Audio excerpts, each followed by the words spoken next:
ciència, rigorositat, però també humanitat. Maria Greber també parla en aquesta jornada de musicoteràpia i dels beneficis que aquest tractament ofereix als nens amb síndrome de Williams. La síndrome de Williams desenvolupa una estreta passió per la música. Sense cap mena de dubte, la música es converteix, en el seu cas, en la millor de les teràpies i d'això també se n'ha parlat al Cosmo Caixa.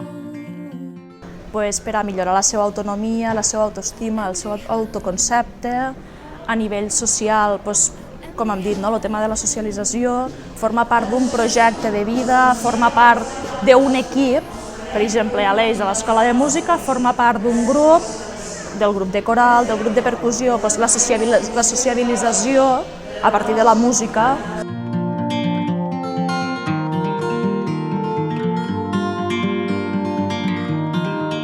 El que passa que la utilització de la música pot semblar una cosa molt supèrflua, molt evident, molt banal, però quan estàs en un dèficit emocional o anímic greu, quan t'arriba aquesta música, ja sigui vivencial, sobretot vivencial, et fa un benestar increïble.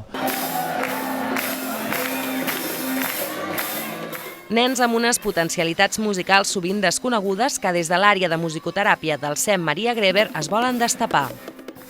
Hem mostrat totes les capacitats dels nens, la música com una eina de benestar psicosocial per a les famílies i sobretot intentar trobar un futur laboral pels nens amb una inserció laboral adequada al seu perfil d'altes capacitats en la música.